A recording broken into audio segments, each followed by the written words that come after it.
श्री स्वामी समर्थ, जय जय स्वामी समर्थ. स्वामींचं नाव घेऊन मी आजच्या ह्या नवीन व्हिडिओला सुरुवात करते.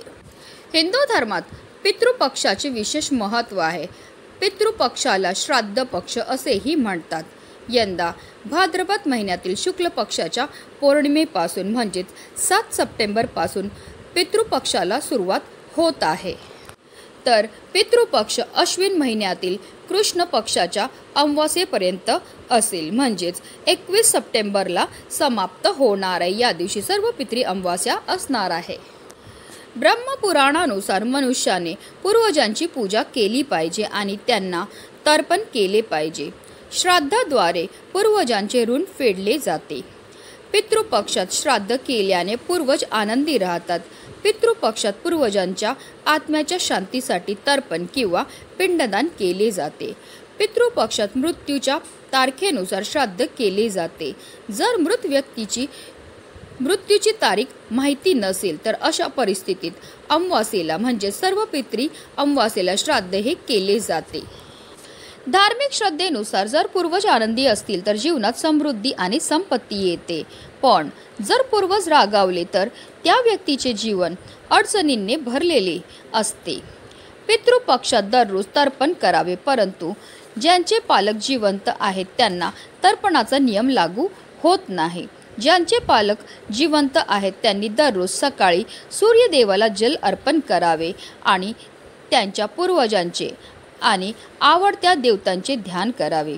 जर आई वडील हयात नसतील किंवा दोघांपैकी एक हयात नसेल तर त्यांनी पितृपक्षात दररोज दक्षिणेकडे तोंड करून तर्पण द्यावे.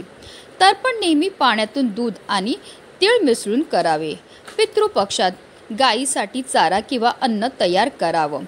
पहिली भाकरी गायीला खायला द्या. असे केल्याने देवी देवताचा आशीर्वाद मिळतो. शास्त्रामध्ये असे म्हटले आहे की पितृपक्षात पूर्ण भक्तीने गायीला चारा खाऊ घातल्याने श्राद्ध कर्माचे पूर्ण फळ मिळते आणि पितरही संतुष्ट होतात. पितृपक्षात दररोज सकाळी आणि संध्याकाळी दक्षिणेकडे तोंड करून पूर्वजांच्या नावाने दिवा लावावा. असे मानले जाते की पितृपक्षात पूर्वज दक्षिण दिशेकडून पृथ्वीवरील त्यांच्या नातेवाईकांकडे येतात. श्रद्धा या शब्दापासून श्राद्ध हा शब्द निर्माण झाला आहे. इहलोक सोडून गेलेल्या आपल्या वाडवडिलांना आपल्यासाठी जे काही केले त्याची परतफेड करणे अशक्य असते. त्यासाठी जे पूर्ण श्रद्धेने केले जाते ते श्राद्ध होय. पूर्वजांमध्ये देवताप्रमाणे वरदान आणि शाप देण्याची क्षमता असते असा उल्लेख गरुड पुराण आणि कठोपनिषद यासारख्या ग्रंथांत आढळून येतो. त्यामुळेच पूर्वजांना प्रसन्न ठेवण्यासाठी, कुटुंबातील सुख शांती समृद्धी कायम राहण्यासाठी आपल्याला आपल्या पितरांच्या नावाने पूजा, सेवा आणि दान हे करायचं आहे. आणि म्हणूनच पितृपक्षाच्या या काळामध्ये आपल्याला या एका झाडाला नक्की स्पर्श करायचा. या झाडाला स्पर्श केल्यामुळे आपला 100 पिढ्याचा पितृदोष नष्ट होणारच आहेत, पण आपले पितृ आपल्यावर प्रसन्न होऊन आपल्याला ते सुखी संसाराचा आशीर्वाद देणार. त्यांच्या कृपेने आपल्या जीवनामध्ये असणारा प्रखरातला प्रखर पितृदोष नष्ट होऊन आपल्या संपूर्ण कुटुंबाची भरभरून अशी प्रगती होणार आहे. तर ते कोणतं झाडाला स्पर्श करायचं, कोणत्या वेळेत स्पर्श करायचं त्याबद्दल सविस्तर आणि महत्त्वाची अशी माहिती मी तुम्हाला या व्हिडिओमध्ये देणार आहे. तर व्हिडिओ पूर्ण पहा आणि जर तुम्ही माझ्या चॅनलवर नवीन असतील तर चॅनलला सबस्क्राईब करा आणि शेजारी बेल आयकॉन सुद्धा प्रेस करा, जेणेकरून तुम्हाला माझ्या नवनवीन व्हिडिओचं नोटिफिकेशन हे मिळत राहील आणि तुम्ही एक पण व्हिडिओ मिस करणार नाही.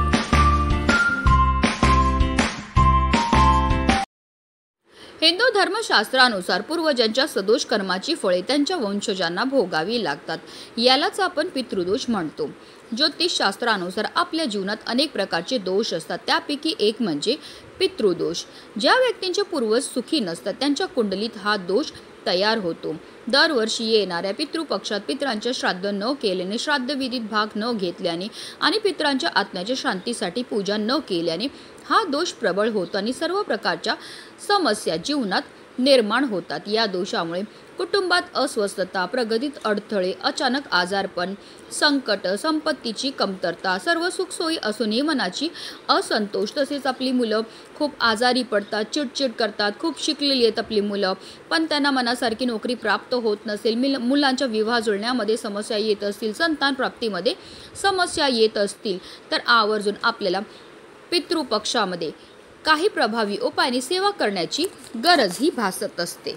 असं म्हटलं जातं की पितृपक्षामध्ये आपले पितृ मृत्यू लोकातून या भूतलावर येतात. ते कावळा, कुत्रा, गाय या रूपामध्ये असतात आणि ते आपल्याला पाहत असतात की आपण त्यांच्याकरता कोणत्या सेवा किंवा कोणते दान हे करत आहेत. पितृपक्षाच्या काळामध्ये आपल्याला दररोज सूर्यदेवांना जल हे अर्पण करायचं. एक तांब्याचा कळश घ्या, त्यामध्ये शुद्ध पिण्याचं पाणी भरून घ्या, त्यामध्ये थोडंसं गंगाजल टाकायचं, तसेच थोडेसे काळे तीळ टाकायचे आणि असं हे जल जे आहे ते आपल्याला सूर्यदेवांना अर्पण करायचं आहे. जल अर्पण करताना निरंतर आपल्याला ओम सूर्यदेवाय नमः, ओम आदित्याय नमः या मंत्राचा जप हा करायचा आहे. असं हे जल सूर्यदेवांना अर्पण केल्यामुळे आपल्या पितरांना मोक्षाची प्राप्तीही होत असते. तसेच पितृपक्षाच्या या काळामध्ये आपल्या घरामध्ये हांडा, कळशी जे पण आपण पाणी भरण्याचे भांडी असतात ती कधीही रिकामी ठेवू नये. त्या कायम भरून ठेवावे, कारण असं म्हटलं जातं आपल्या घरामध्ये जिथे पाण्याचा साठा असतो तिथे आपल्या पितरांचा निवास असतो. आता जर तुम्ही माठातलं पाणी पित नसतील तरी पितृपक्षाच्या या काळामध्ये तुम्हाला एक माठभर पाणी जे आहे ते आवर्जून आपल्या घरामध्ये भरून ठेवायचं आहे. तुम्ही पाणी पित नसतील तरीसुद्धा तुम्ही ते पाणी भरून ठेवा. दुसऱ्या दिवशी ते पाणी एखाद्या झाडाला तुम्हाला घालून द्यायचं, पुन्हा तुम्हाला नवीन पाणी भरायचं. असं दररोज तुम्हाला करायचं. असं केल्यामुळे सुद्धा आपले पितृ प्रसन्न होत असतात. तसेच पितृपक्षाच्या या काळामध्ये आवर्जून आपल्याला या काही झाडांना स्पर्श हे करायचं. हे स्पर्श केल्यामुळे आपले पितृ आपल्यावर प्रसन्न होणार आहेत आणि आपल्याला ते सुखी संसाराचा आशीर्वाद देणार आहेत. यामध्ये सगळ्यात पहिलं झाड आहे ते म्हणजे पिंपळाचं. आपल्या हिंदू धर्मात पिंपळाचे झाड हे सर्वात पवित्र मानले जाते. धार्मिक मान्यतानुसार पिंपळाच्या झाडामध्ये 33 कोटी देवी देवतांचा निवास असतो. तसेच पिंपळाच्या वृक्षाला साक्षात श्री हरी विष्णूंचं संपूर्ण रूप मानलं जातं. त्यामुळेच पिंपळाच्या झाडाच्या पानांचा प्रत्येक धार्मिक विधीमध्ये वापर हा केला जातो. पिंपळाच्या झाडाची पूजा केल्याने आरोग्याचे वरदान मिळते आणि व्यक्तीच्या जीवनातील अनेक संकट देखील दूर होतात. तसेच पिंपळ वृक्षामध्ये आपल्या पितरांचा सुद्धा वास असतो आणि म्हणूनच या पितृपक्षाच्या काळामध्ये आपल्याला दररोज पिंपळ वृक्षाची पूजा आणि सेवा ही करायची आहे. आता तुम्हाला दररोज ही सेवा करणं शक्य नसेल तर किमान एकदा तरी तुम्हाला पिंपळ वृक्षाची सेवा ही करायची आहे. हा उपाय करण्याकरता आपल्याला एक तांब्याचा कळश घ्यायचा. त्या तांब्याच्या कळशामध्ये आपल्याला शुद्ध पिण्याचं पाणी हे भरून घ्यायचं. त्या पाण्यामध्ये आपल्याला एक चमचाभर गाईचं कच्चं दूध सुद्धा टाकायचं आहे. तसेच त्यामध्ये आपल्याला थोडेसे काळे तीळ सुद्धा टाकायचे, कारण काळे तीळ हे आपल्या पितरांना समर्पित असतात. आणि म्हणूनच असं हे जल जे घेऊन जायचं आपल्याला पिंपळ वृक्षाजवळ. पिंपळ वृक्षाजवळ गेल्यावर आपल्याला हे संपूर्ण जल जे आहे ते एक धारेने पिंपळ वृक्षाच्या मुळांना अर्पण करायचं. जल अर्पण करताना निरंतर आपल्याला ओम पितृदेवाय नमः या मंत्राचा जप हा करायचा आहे.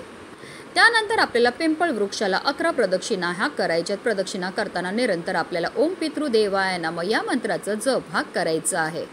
आता आपल्याला पिंपळ वृक्षाला आपल्या उजव्या हाताने स्पर्श करायचा आहे आणि आपल्या मनातली इच्छा ही बोलायची. जर तुम्हाला तुमच्या पितरांचं नाव माहिती असेल तर नाव घ्या, नाही माहिती असेल तर ओम पितृदेवाय नमः या मंत्राचा जप हा करायचा. त्यानंतर आपल्याकडनं झालेल्या कळत नकळत चुकांची आपल्याला क्षमा याचना ही करून घ्यायची. आपल्याकडनं यानंतर अशाही कधीही चुका होणार नाही, त्यांचं कायम आपल्याला स्मरण राहील असं आपल्याला मनोभावे बोलायचं आहे.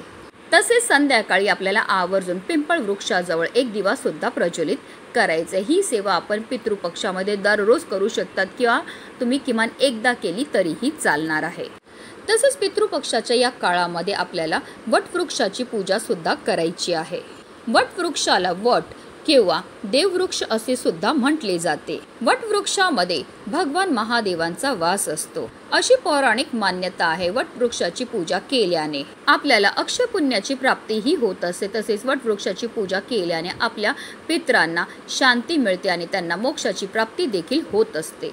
आणि म्हणूनच वटवृक्षाजवळ जाताना आपल्याला एक दिवा तयार करून घ्यायचा आहे. या दिव्यामध्ये 2 वातीची एक वात करून लांब वात टाकायची. तसेच तुम्ही यामध्ये तिळाचं तेल किंवा तुम्ही शुद्ध गाईचं तुपाचा दिवा सुद्धा तयार करून घेऊन जाऊ शकता. त्याचबरोबर आपल्याला एक तांब्याचा कळश घ्यायचा, त्यामध्ये शुद्ध पिण्याचं पाणी हे भरून घ्यायचं. त्या पाण्यामध्ये आपल्याला एक चमचाभर गाईचं दूध टाकायचं. तसेच चिमूटभर आपल्याला काळे तीळ सुद्धा टाकायचे. या 2 वस्तू घेऊन आपल्याला वटवृक्षाजवळ जायचं. तिथे गेल्यावर सर्वप्रथम दिवा प्रज्वलित करून घ्यायचे. दिवा डायरेक्ट जमिनीवर ठेवू नका, थोडे तांदूळ ठेवा किंवा फुलाच्या पाकळ्या ठेवा आणि त्यावर आपल्याला हा दिवा जो आहे तो प्रज्वलित करून ठेवायचा. आता जे जल आपण घेऊन गेले ते आपल्याला संपूर्ण वटवृक्षाला अर्पण करायचं. जल अर्पण करताना निरंतर आपल्याला ओम पितृदेवाय नमः या मंत्राचा जप हा करायचा आहे. आता आपल्याला वटवृक्षाला 11 प्रदक्षिणा करायच्या आहेत। प्रदक्षिणा मारताना निरंतर आपल्याला ओम पितृदेवाय नमः या प्रभावी मंत्राचा जप हा करायचा आहे। त्यानंतर आपल्या उजव्या हाताने आपल्याला वटवृक्षाला स्पर्श करायचे। जर तुम्हाला तुमच्या पितरांचं नाव माहिती असेल तर नाव म्हणा, नाही माहिती असेल तर ओम पितृदेवाय नमः या मंत्राचा जप करायचा। आपल्या मनातली इच्छा बोलायची आहे, त्यांना बोलायचं की आपल्याकडनं झालेल्या कळत नकळत चुकांची आपल्याला क्षमा याचनाही करायची। यापुढे त्यांचं आपल्याला कायम स्मरण राहील, तसेच त्यांची अखंड कृपा आपल्यावर होऊ दे असं आपल्याला मनोभावे बोलायचं आहे। पुढचं झाड म्हणजे बेलाचं। बेलाच्या झाडामध्ये महादेवांसोबत माता लक्ष्मीचा सुद्धा निवास असतो। बेलाचे पान आणि बेलाचे फळ हे महादेवांना अतिशय प्रिय आहे आणि पितृपक्षाच्या काळामध्ये बेलाच्या झाडाची पूजा केल्याने महादेवांसोबत आपल्या पितरांची सुद्धा आपल्यावर कृपाही होत असते। तसेच पितृदोषापासून सुद्धा आपल्याला मुक्तताही मिळत असते। तसेच अकाली मेलेल्या आपल्या पूर्वजांना शांती देखील प्राप्त होत असते। आणि म्हणूनच पितृपक्षाच्या या काळामध्ये दररोज आपल्याला बेलाच्या झाडाला सुद्धा जल अर्पण करायचे, दिवा प्रज्वलित करून घ्यायचे आणि बेलाच्या झाडाभोवती आपल्याला 11 प्रदक्षिणा मारायच्या। प्रदक्षिणा मारताना निरंतर आपल्याला ओम पितृदेवाय नमः किंवा ओम नमः शिवाय किंवा श्री शिवाय नमस्तुभ्यम या मंत्राचा जप करत त्यानंतर बेलाच्या झाडाला आपल्या उजव्या हाताने स्पर्श करायचा आणि आपल्या पितरांना प्रसन्न होण्याकरता आपल्याला मनोभावी प्रार्थनाही करून घ्यायची आहे। तसेच पितृपक्षाच्या या काळामध्ये तुळशीच्या झाडाला पूजा करण्याला सुद्धा विशेष महत्त्व हे दिलं जातं। पितृपक्षाच्या काळामध्ये तुळशीची पूजा केल्याने आपले पितृ संतुष्ट होतात। तर आपल्याला तुळशीजवळ सर्वप्रथम एक शुद्ध गाईच्या तुपाचा दिवा प्रज्वलित करायचा आहे। तुळशीला जल अर्पण करायचं। जल अर्पण करताना निरंतर आपल्याला ओम पितृदेवाय नमः किंवा ओम नमो भगवते वासुदेवाय नमः या प्रभावी मंत्राचा जप हा करायचा आहे। त्यानंतर आपल्याला तुळशीभोवती 11 प्रदक्षिणा मारायच्या। प्रदक्षिणा मारताना सुद्धा निरंतर आपल्याला ओम पितृदेवाय नमः किंवा ओम नमो भगवते वासुदेवाय नमः या प्रभावी मंत्राचा जप हा करायचा आणि त्यानंतर आपल्याला तुळशीच्या झाडाला स्पर्श करायचा आणि आपल्या पितरांचं स्मरण करायचं। त्यांना बोलायचं की यापुढे आपल्याकडनं कधीही कोणत्याही प्रकारची चुका ह्या होणार नाही, त्यांचं आपल्याला कायम स्मरण राहील, त्यांची आपल्यावर कायम कृपा राहू दे असं आपल्याला त्यांना बोलायचं। तर पितृपक्षाच्या काळामध्ये या 4 झाडांची आवर्जून आपल्याला पूजा आणि सेवाही करायची। तुम्ही करून तर पहा, तुम्हाला स्वतः अनुभव येईल की तुमच्या जीवनामध्ये असणारी जी संकट आहेत, विघ्न आहेत, दोष आहेत, दारिद्र्य ते कमी व्हायला लागलेले आणि तुमच्या संपूर्ण कुटुंबाची भरभरून अशी प्रगती व्हायला लागलेली। म्हणूनच व्हिडिओ जास्तीत जास्त लोकांपर्यंत शेअर करा। श्री स्वामी समर्थ। जय जय स्वामी समर्थ।